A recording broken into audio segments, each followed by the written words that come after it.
Hey, salut à toutes et à tous, comment c'est que ça va bien? Aujourd'hui on se retrouve pour un nouveau tutoriel pour cette fois-ci vous montrer comment faire pour vous défendre contre le monstre qu'on a créé dans la vidéo précédente. Mais avant toute chose, je vais d'abord régler quelques petits soucis que j'ai fait dans le code précédemment et que j'aimerais rapidement régler. Donc si jamais vous avez bien suivi le tutoriel précédent, dans la classe player, normalement, ici, vous n'avez pas la variable scale. Scale, c'est donc ce qui va gérer la taille multipliée de votre sprite. Et ici, vous aviez une valeur dure. Donc, ce que j'ai fait, c'est juste que j'ai créé une variable private float scale. J'ai fait ensuite clic droit, action rapide de factoriser et encapsuler le champ. Ce qui va donc créer une variable publique que vous allez ensuite mettre ici. Sans oublier évidemment de le mettre dans le constructeur juste après life, ce qui va nous permettre donc au moment de l'installation du player de rajouter sa taille multipliée.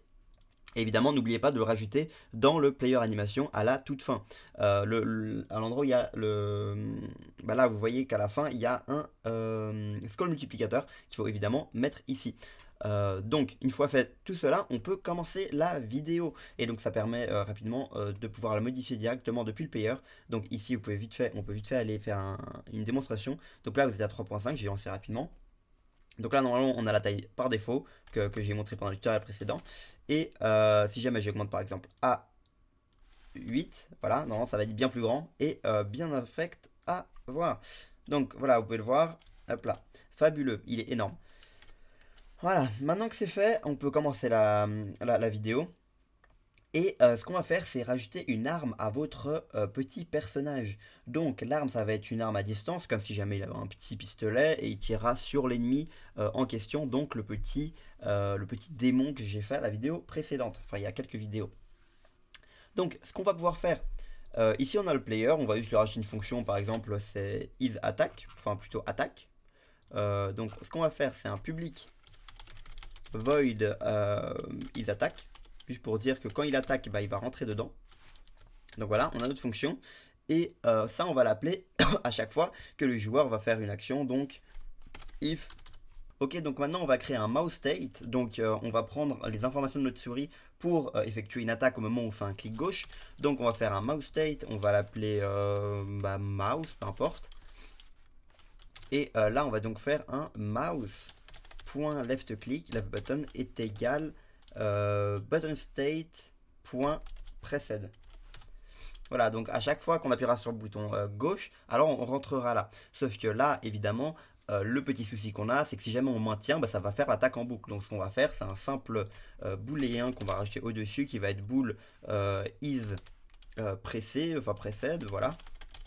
Plutôt is attack. Voilà, tant qu'il est en attaque, on peut pas relancer l'attaque. Donc c'est ce qu'on va faire. Voilà, nickel. Donc, bool is attack. On va le rajouter en condition ici. Si jamais il est en attaque, alors on rentre pas ici. Du coup, on veut qu'il rentre uniquement quand il n'est pas en attaque. Donc on va faire un point d'interrogation pour dire que quand il n'est pas en attaque, il rentre là. Quand il est ici, on va donc lui mettre le is attack à true. Comme ça, il ne peut pas directement repasser là. Et ici, on ira donc faire l'attaque. Mais l'attaque, on l'a pas encore codé. Donc, et ici, évidemment, il faut reset le booléen et le mettre à false si jamais on relâche. Donc, si jamais on n'est pas en train d'appuyer le bouton gauche. Voilà, ça nous proposait isAttack est égal false. Donc, ça pourra rentrer juste après. Donc, maintenant, il faut lui créer une arme. Et ce qu'on va lui faire, c'est projeter un projectile à l'endroit où on clique avec la souris. Voilà, ça va être à peu près ça notre première arme. Évidemment, on en fera au corps à corps, mais là, pour le premier tutoriel que je ferai, ça serait une attaque à distance. Donc, on va créer une autre classe qui va être donc notre projectile. On va donc faire clic droit sur la source ici. On fait donc ajouter classe et on va l'appeler donc projectile par exemple. Projectile, non, j'ai appelé en anglais, du coup on va appeler, on va l'appeler weapon. Ouais, weapon, ça. Euh, range weapon. On va l'appeler range weapon pour l'arme à distance. Donc, une fois créé, on va lui assigner évidemment un constructeur qu'on va donc utiliser pour initialiser l'attaque du personnage. On va lui donner en paramètre, on va lui donner quoi? On va évidemment lui donner une texture 2D. Donc la texture 2D, ça va être la texture de ce qu'on va projeter. Ça va donc être un petit missile. J'ai pas encore pris d'image, mais je vais en mettre une juste après. Donc là, on va l'appeler projectile sprite, voilà, peu importe. Après ça, on va aussi lui mettre un vecteur. Je vais vous montrer ce que c'est un vecteur pour ceux qui ne connaissent pas. Pardon, pas comme ça. C'est un vecteur 2. Voilà, vecteur 2. Private vector et on va l'appeler position. Je vais vous expliquer ce que c'est, parce que d'habitude j'utilisais des floats, mais je me dis que ça peut être intéressant pour vous de voir les vecteurs, parce qu'en soi les vecteurs, c'est pas utilisé pour des positions, mais pour plein d'autres choses aussi. Je vais faire juste des accessoires aussi. Hop là, je par habitude. Voilà, donc les vecteurs ça va être les positions, mais je vous en parle juste après dès qu'on rentre dans le constructeur. Donc on a quoi? On a besoin d'une texture, on a besoin aussi d'une position, vu qu'on veut savoir où est-ce qu'on va la mettre, ainsi qu'à quoi elle ressemble. On veut quoi d'autre? On veut évidemment la taille du projectile, mais bon ça on peut le récupérer grâce à la texture 2D, du coup ça on va pas y toucher. On va lui rajouter un rectangle. Est-ce qu'on va lui rajouter un rectangle? Non, le rectangle on va peut-être le rajouter, voyons voir. Si on va lui rajouter un rectangle, private rectangle. Regardez bien d'avoir les bons using au-dessus. Donc là, ça marche automatiquement le Microsoft Xenia Framework. Vérifiez bien de l'avoir. C'est peut-être le graphique, mais j'ai un doute. En tout cas, ça, c'est un des blancs. Voilà. En tout cas, pas le numérique. Rectangle. Et voilà, ça a causé une interférence entre deux frameworks. Donc le graphique qui peut dégager. Pardon, c'est pas le graphique, c'est l'autre qui dégage. Et non, laisse-moi réfléchir. Ok, bah ce qu'on peut faire, c'est que lui par exemple, je vais vous montrer une petite subtilité, c'est que par exemple, on peut abréger ce mot-là, on va lui donner le nom, c'est pourquoi cela, voyons voir déjà pour lequel on l'utilise. On utilise pour les textures 2D, du coup lui on va l'appeler, on s'en fiche, c'est juste pour le tutoriel, on va l'appeler texture est égal. Texture, fabuleux, attendez.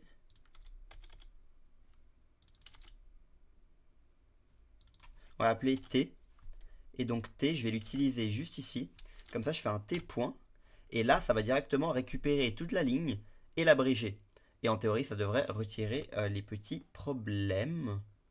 Donc lui, on va l'appeler R. Voilà, c'est juste pour simplifier la vie. Au cas où on a d'autres erreurs. Donc là, on va l'appeler R point. Et là, normalement, il n'y a plus de soucis.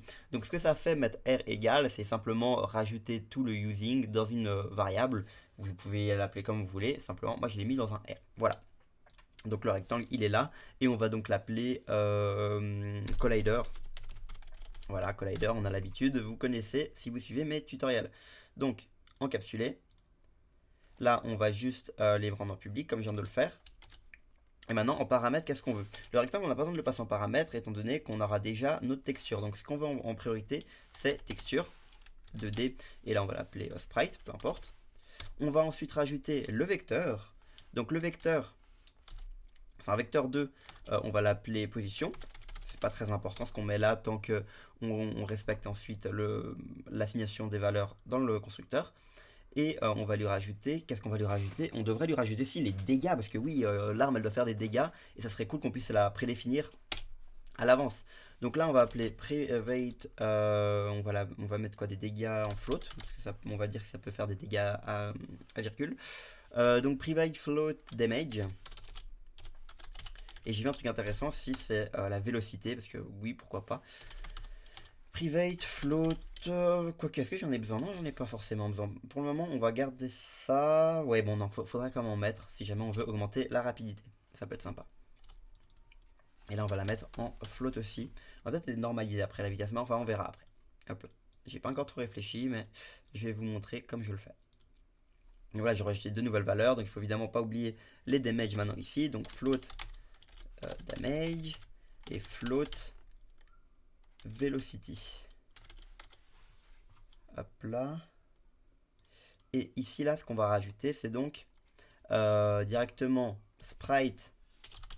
Oups, pas sbyte mais bien sprite. Sprite est égal. Non, pardon. Ça va être projectile. Sprite est égal donc à sprite. Donc on assigne la valeur qu'on aura mis en constructeur, enfin quand on l'aura initialisé avec un sprite dans une autre classe évidemment. Et donc là on va directement assigner à la classe en question ça. Projective sprite est égal sprite. Voilà. Donc on fait pareil avec position, on fait pareil avec damage. Là, et évidemment velocity est égal velocity. Ok, maintenant qu'on a ça, je vais vite faire ajouter les fonctions que vous avez l'habitude de voir. Donc le public void update, ce qui va gérer donc le déplacement, et le public void, enfin tout update, enfin le déplacement pardon, je veux dire tout ce qui a besoin d'être actualisé, dont par exemple les déplacements. Et on va aussi ensuite faire le public void draw, qui va pour lui aussi servir à dessiner une projectile, ce qui pourrait être plutôt utile.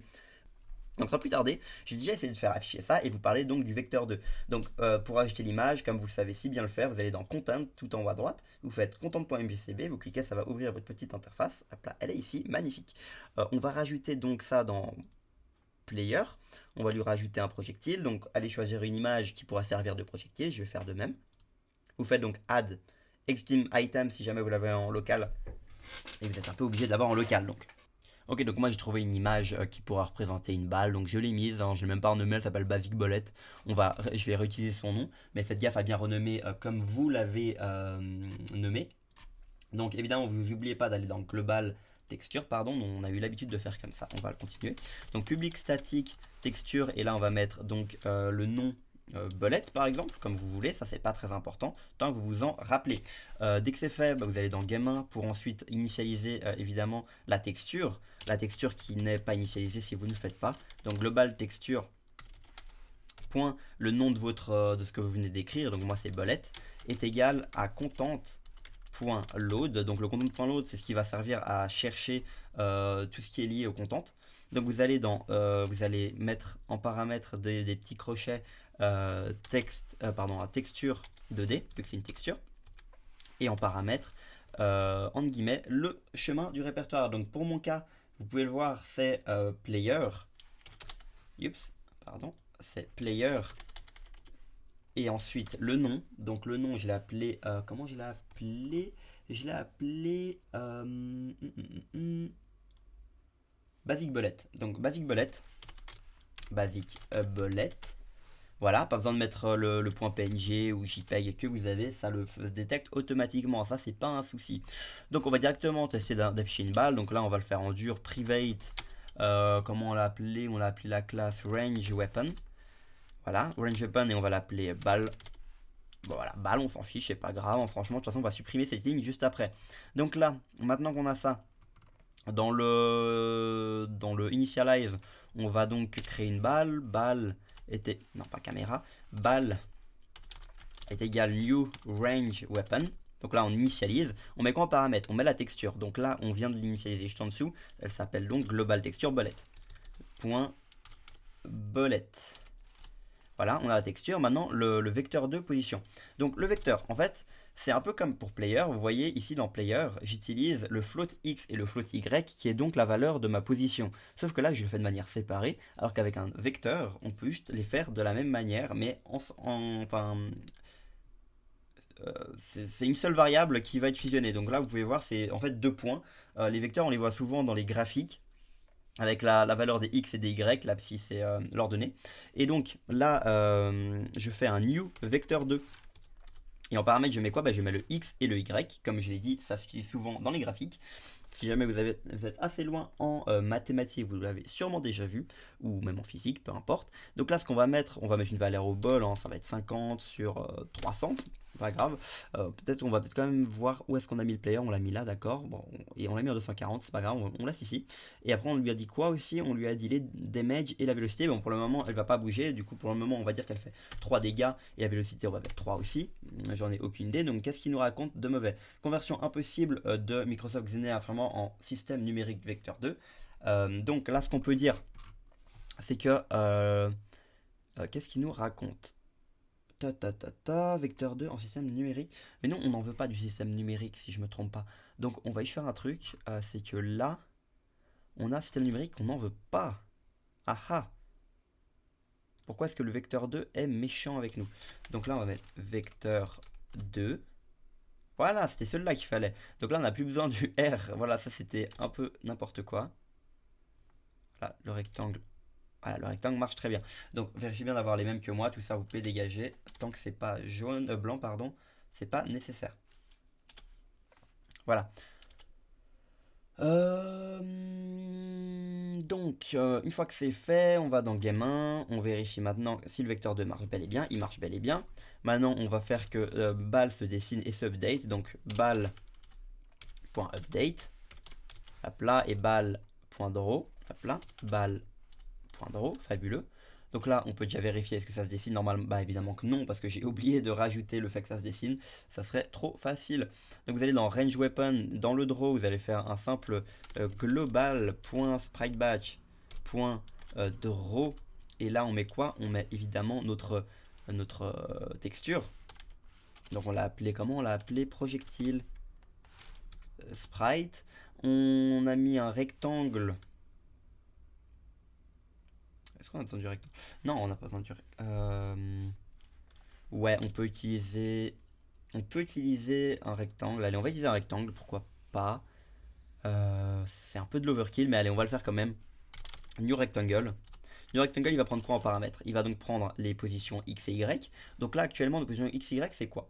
C'est vecteur 2. Donc là, si on met un new vecteur 2, ça ne marchera pas, je vous l'assure.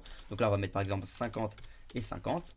Pour le moment, il n'y a pas d'erreur, mais si jamais je rajoute donc la taille, ça va être donc du genre 40, 44, on s'en fiche, et après la color .white, peu importe. Vous voyez qu'il y a une erreur, parce qu'il n'accepte pas le vecteur, il accepte uniquement des valeurs numériques directement. Donc là, ce qu'on peut faire, c'est un position, c'est donc le vecteur. Et toujours encore une fois, là, si on fait ça, ça ne marchera pas. Ah, voilà, ça ne marchera pas. Je me trompe pas. Donc là, ce qu'on peut faire, c'est un point X et faire position point Y. Sauf qu'il faut évidemment les convertir en float. Parce qu'initialement, ce sont des int. Non, pardon, il faut convertir en int parce qu'initialement, c'est des floats. Voilà, int et int. Donc ce que je mets devant, ça s'appelle un caster. Et le caster va servir à dire en fait au code que la valeur qui est ici, c'est bel et bien du int, même si potentiellement c'est du float. Mais en tout cas, ça assure au code que ça l'est. Et si jamais on en est sûr, bah, c'est bien de le mettre. Donc là, 55, c'est un peu des valeurs au bol. Donc ce qu'on va faire, c'est donc prendre projectile sprite et prendre la width. Et on va faire pareil, mais avec la height. Donc projectile.height. Donc là, déjà, notre draw, il devrait marcher. On va le lancer. Il est donc dans les positions qu'on l'a mis. Et on l'a mis où? On se balade. Je le vois pas. J'ai peut-être dessiné au mauvais endroit. Déjà, je vais voir si ça rentre là. On va faire un debug. Debug.writeLine. Et on va mettre peu importe test. Voilà. Je vais voir si ça rentre bel et bien. Normalement, ça devrait l'afficher en bas. Juste ici. Ok, donc ça rentre bel et bien ici. Donc notre truc est en théorie dessiné. Maintenant, j'aimerais voir pourquoi est-ce que ça ne marche pas. Donc vous allez dans Game 1. On va donc faire dessiner le truc par-dessus le joueur. Comme ça, on est sûr que le truc devrait s'afficher. Et on va donc modifier les valeurs de notre bolette à des valeurs du joueur. Donc les valeurs du joueur, on a mis quoi? On a mis... Vérifiez bien, row, colonne, float x. Ah non, on les a mis en 1500, bah, évidemment qu'on ne voyait pas. Je me suis trompé dans les calculs, donc hop, hop, fabuleux. On va lancer et on va checker ça tout de suite. Normalement, la balle devrait s'apparaître. Voilà, elle est juste ici, elle est toute petite, toute adorable. C'est une petite balle bleue. Je la trouve absolument sublimissime. Donc, maintenant qu'on a ça, on a une petite balle. C'est nul. Ouais, c'est à peu près nul, mais c'est pas grave. Pour le moment, ce qu'on va faire, c'est déjà faire un petit test. Donc ici, ce qu'on va faire, c'est un new bullet. Comment on appelait ça? On appelait les range weapon. On va faire un new range weapon à chaque fois qu'on fait clic gauche. Donc à chaque fois qu'on fait clic gauche, il y aura une balle qui va apparaître. Bah, c'est un peu ce qu'on veut. Mais là pour le moment, on va le faire assez en dur. Donc ça va être un global texture.bullet virgule new vecteur 2. Et le vecteur 2 il va prendre quoi? Il va prendre, bah tiens, ça nous propose notre souris. Pour le moment on va laisser ça, voilà, nickel. Et il veut quoi en paramètres? Il veut encore des dégâts et de la rapidité, on va mettre 3 et 3. Déjà on va tester ça. Donc voyons voir. Hop. Pour le moment ça ne fait absolument rien. Bah normal parce que le is attack j'ai oublié de le mettre dans update. Donc évidemment n'oubliez pas de faire... Enfin, je veux dire, il faut y penser par vous-même quand vous coderez, de ne surtout pas oublier les updates et les draws, parce que si vous ne le faites pas, le code ne va pas le faire pour vous-même. Et là, vous pouvez voir que ça ne le fait toujours pas. Et pour ça pour une simple raison, c'est qu'actuellement, bah, ok, je fais une nouvelle balle, sauf que bah, je dessine pas la nouvelle balle, je crée une nouvelle instance, mais le dessin n'est pas là, parce qu'actuellement, ce que j'ai fait dans le game 1, c'est uniquement dessiner la belette en question. Donc, ce qu'on peut faire, on va créer une liste dans global qui va être donc la liste de toutes les balles public statique, et là on va mettre vous voyez, on peut copier cette ligne si vous voulez, une autre liste qu'on a déjà faite, sauf que là on va mettre range weapon et on va aller appeler all bullet. Hop là, all bullet. Voilà, maintenant on a cette liste là, sauf que maintenant bah, évidemment il faut rajouter dans range weapon la liste ici point add this, donc il faut évidemment pas oublier le global. Donc maintenant, à chaque fois que je instancie une arme, elle va aller dans cette liste-là. Et donc, c'est ce qui va nous permettre, en fait, de faire en sorte d'afficher toutes les balles à tout moment. Donc là, vous allez dans Game 1. Et dans Game 1, déjà, on peut se débarrasser des balles, parce que bon, voilà, on n'en a plus trop besoin, vu qu'on va dans tous les cas les faire apparaître à chaque fois qu'on tape. Donc là, ce qu'on va faire, c'est un for each. For each de quoi? Bah de ce qu'on vient de créer en fait, une nouvelle liste. Une liste qui va contenir toutes nos balles. Donc all bullet, elle contient toutes nos balles. Là on va appeler bullet, comme ça c'est un peu plus clair pour vous, pour ceux avec qui c'était pas encore clair. Et là le bullet, donc ça va prendre toutes les balles et on peut donc accéder à leur position, damage, etc. Et leur fonction. Donc leur fonction, il y a quoi? Il y a le update. C'est ce qui nous intéresse pour plus tard. Et pour le moment, ce qu'on va faire, c'est le draw. Donc là, à la place du draw qu'on avait ici de balles, bah là, on va mettre le draw qu'on a créé. Donc maintenant, si je lance, normalement, ça devrait marcher comme sur des roulettes. Donc voyons voir. Hop. Non, ça ne marche pas. Ok, on va vérifier ça. Pourquoi? Donc, on va vérifier ça. Donc déjà, on va vérifier, est-ce qu'on rentre dans la condition ici. Donc ce qu'on va faire, c'est un console. Pardon, un debug, j'ai trop l'habitude d'être en console. Right line, hop là. Et on va mettre de shoot, voilà. On va check ça. Déjà, est-ce que quand on fait clic gauche, ça rentre dans le shoot? Non, ça rentre pas dans le shoot. Comme vous pouvez le voir, là je spam et ça ne fait absolument rien. Donc, allez, pardon, excusez-moi, j'ai réfléchi en off. Et donc ça, on peut le dégager. Faut juste évidemment le mettre à l'intérieur. Et ça va être un mouse state, mais il n'y a pas besoin de ce new en fait. On va faire un new mouse est égal à mouse.getState. Donc on récupère le state actuel. Et normalement là ça devrait jouer sans trop de soucis. Donc on récupère l'état. Voilà, et là ça me paraît bizarre. Ok, donc j'ai juste retiré un debug.log que j'avais ici qui affichait beaucoup trop d'informations en même temps, ce qui m'empêche absolument de voir si le shoot marchait ou pas. Et donc là, on peut constater que ça marchait bel et bien. Par contre, j'ai eu l'impression que si jamais je maintenais, ça posait quand même le problème. Donc on va check ça. Là, je maintiens, ça pose absolument le souci qu'on voulait pas qui se passe, c'est-à-dire qu'on puisse maintenir. Donc else if. Et là, on va mettre ça doit être point .released. Donc quand il est relevé, comme ça on est sûr que ça va bien pas continuer. Voilà, vous pouvez voir que je maintiens et pourtant ça appuie qu'une fois. Et là par contre si je spam, hop là, j'arrête de spam et là je maintiens, ça ne fait absolument rien. Voilà, donc là ça marche, on peut tirer à chaque fois. Sauf que comme vous avez pu le voir, bah vous n'avez pas pu le voir, hein, le bullet n'est pas affiché. Donc, pour ce faire, déjà on va vérifier avec des valeurs fixes parce que voilà, on n'est pas sûr que ça aille bien. Attendez, je pense savoir d'où vient le souci. Parce qu'actuellement, là la belette, elle apparaît où? Elle apparaît probablement en dehors de la map. Ok, attends, on va tester un truc. On va mettre les valeurs du joueur au lieu de mettre les valeurs de la souris. Donc player, et ici c'était quoi? C'était ça. Hop, hop, hop. Voilà, c'était bien ça. Donc c'était 3000 et quelques, ça l'invoque ici. Donc le souci, c'est que comme on bouge avec la caméra, bah il faut évidemment rajouter à la souris le décalement de notre personnage. Parce que pour lui, l'écran est toujours en 1920-1080. Ce qui pose un souci. Ok, bon donc pour pallier à ce petit souci, donc du fait que bah, la belette elle apparaît en dehors de l'écran étant donné que bah, notre souris n'est pas vraiment la position à laquelle on pense. C'est-à-dire que pour nous, la souris, bah, imaginons que ça c'est l'écran en 1920-1080. Bah, notre souris elle est par exemple ici, on va dire en 800, 500, peu importe. Bah, si jamais on bouge, et pas notre souris, et bah pour elle, on est toujours en 800, 500, alors que notre personnage a bougé. Donc quand on invoquera la balle, bah, elle s'invoquera là-bas. C'est ça le petit problème, vous voyez. J'ai un peu cherché en off le petit souci. Comment faire pour le résoudre. Donc on va s'y prendre d'une toute autre manière. Parce que dans mon idée, j'allais juste faire un décalage avec la position du joueur pour pour récupérer la bonne position des shoots. Sauf que avec la méthode que j'ai essayé en off, ça marchait pas tellement. Du coup, je vais opter sur une autre méthode. Et si ça marche bien, bah, cette partie actuelle où je parle bah, sera postée. Et je pense que ça devrait bien fonctionner. Donc déjà, on va aller dans Range Weapon.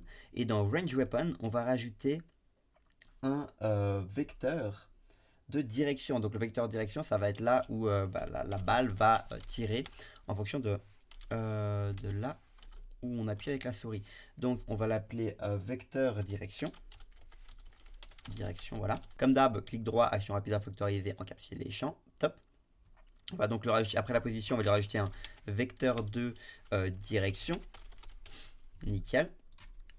Et on va évidemment lui rajouter ici direction est égal direction. Incroyable. Après ça, on va pas oublier de rajouter un mouvement à notre balle. Donc le mouvement de notre balle, ça fonctionnera comment? En fait, c'est pas très compliqué. On fait un simple position et on va à la fois multiplier les x et les y, d'où le plus égal direction fois vélocité. Donc vélocité, il va multiplier à la fois les x et les y. Donc imaginez-vous que vous avez un cadran. Ok, voilà, donc j'ai dessiné un axe y et un axe x, donc l'ordonnée et l'abscisse. Et donc la position dans notre écran, en fait, notre personnage est placé dans ce cas de figure-là en 2 et 5, donc 2x et 5y. Et avec le calcul qu'on fait dans le code, ce qu'on fait en fait, c'est qu'on va multiplier notre vecteur par un autre vecteur, donc deux autres positions, c'est-à-dire par exemple la direction, je sais pas de combien on lui donne, mais je crois que c'est du 1 et 1 peut-être, je me rappelle plus. Donc quand on va augmenter de 1, ça va absolument rien faire pour le moment. Par contre, si jamais on multiplie les 1 par exemple des 3, ça va multiplier par 3 cette valeur-là et ça va aller 2 fois 3 fois 3 fois 3, etc. Et pareil pour le Y, donc au final ça va monter, ça va continuer dans la direction dans laquelle ça allait. Voilà, voilà. J'espère que c'est un peu plus clair maintenant. Si vous avez des questions encore en commentaire, posez-les-moi. Donc on va reprendre le code tout de suite. Ok, pour ce qui est de cette partie, normalement tout est bon. Donc maintenant on va aller dans Monster. On va aller modifier le isAttack qui est totalement bancal. Donc initialement, ce qu'on va faire, c'est convertir le tout un peu en vecteur. Donc mouse position, position est égal à new vector 2. Pardon, est égal new vecteur 2. On va prendre donc mouse x et mouse y. Rien de très compliqué jusqu'à là. Après ça, là ça va être un peu plus compliqué, mais c'est pas non plus très sorcier. Donc ce qu'on va faire là tout de suite, c'est inverser la transformation de la caméra qu'on a fait du coup ici, pour que le décalage de nos tirs ne se fasse pas. Ok, donc ce qu'on va devoir faire, c'est rajouter une variable qu'on va appeler transformed mouse position par exemple, pour dire qu'on transforme la position de la souris. Transformed mouse position. Voilà, transform mouse position. On va la dire qu'elle est égale à vecteur.transform et mouse position. Pardon, c'est un matrix.invert. Et on va évidemment mettre caméra.transform. Donc on va devoir la mettre en paramètre évidemment. Donc là, caméra, on va le mettre en petit. Et là, on va rajouter caméra. Voilà, là, ça marchera déjà beaucoup mieux, mais pas ici, évidemment. J'ai mal vu. Je suis un peu fatigué. Désolé. J'ai enregistré cette vidéo en 2 jours parce qu'il y a eu des problèmes et pas eu le temps de la terminer. Donc, à partir de là, on va pouvoir... j'ai vu la caméra transform, mais c'est un T majuscule pour récupérer la propriété. Nickel. Et donc, j'ai oublié de mettre le type. Du coup, c'est un type vecteur 2. Je sais pas pourquoi je ne l'ai pas écrit à plein. Maintenant qu'on a ça, on a déjà deux informations très importantes. Franchement, on a le mouse position et le transform mouse position. Donc là, déjà, pour le dessin, on va faire un new range weapon global texture.bullet et transform mouse position pour le lieu. Donc là, on va faire j'ai dit un transform mouse position. Fabuleux. Ok, maintenant ça lui dit qu'on a une erreur parce qu'il nous manque en fait la direction que j'ai oublié de calculer. Donc là, ça va pas être encore très sorcier. Je vais vous expliquer comment fonctionne le calcul, mais il est pas très compliqué. Du coup, on va faire un vecteur 2 direction qui est égal à transform mouse position moins new vector 2 de player position Y et player position X. Donc new vector 2 de player de position X et position Y. Pardon. Et on va normaliser le tout pour que ça ne donne que des 1 ou des -1, etc. Juste ça ne dépasse pas 0 et 1. Donc là on fait un direction point normalize. Hop là, fabuleux. Et donc maintenant le direction, on peut le mettre juste ici. Et normalement je dis bien, ça devrait fonctionner comme sur des roulettes. Et là on tire. On tire les projectiles, c'est fabuleux. Évidemment, je crois que je l'ai fait en off pour vous, mais j'ai évidemment rajouté caméra ici, qui va servir donc à être utilisé par là. Et il faut évidemment vérifier dans référence que vous l'ayez bien mis ici aussi, donc en paramètres de update player, et aussi dans le game 1, ici à caméra, vous devez l'avoir mis pour que ça fonctionne. Donc là, on peut tirer. Fabuleux, me direz-vous. Fabuleux, fabuleux. Donc là, on tire. Waouh, bon, ça tire très lentement. On va peut-être quand même augmenter ça. Donc notre player, il a quoi comme vélocité de tir? On lui a mis un 3 de vélocité, je crois. Bah, dans tous les cas, ça peut pas être autre chose. Et on va lui mettre un. Allez, on va lui mettre un 8. Là, il va tirer bien plus vite. Donc, alors, vous pouvez vérifier. Ah, ça ne tire pas 100 fois plus vite. Allez, on va mettre un petit 15. Là, normalement, ça va être flagrant. Voilà. Ah, et je sais pas si vous avez remarqué, mais quand je tire, bah en fait je tire depuis là où je clique, mais à mon avis vous voulez pas ça. Ça pourrait être utile pour d'autres spells. Nous, ce qu'on va faire, c'est que ça tire depuis le personnage à peu près. Donc ce qu'on va faire, c'est très simple, on va copier cette ligne-là. New vector 2, position X, Y, c'est la position du joueur. Et voilà, et normalement ça devrait être perfecto, plus ou moins. Donc là on tire là-bas, fabuleux, ouais. Il tire dans toutes les directions, bon, il commence là, mais c'est pas si grave. Ça, vous pouvez le modifier assez facilement depuis votre code. Bon, ça sera tout pour cette vidéo. Maintenant, vous savez enfin comment faire pour tirer des projectiles. La prochaine fois, je vous montrerai comment tuer les ennemis avec ce projectile. Parce que là, la vidéo est déjà assez longue. J'espère que ça vous aura aidé. Abonnez-vous, likez. Et à la semaine prochaine. Ciao, ciao.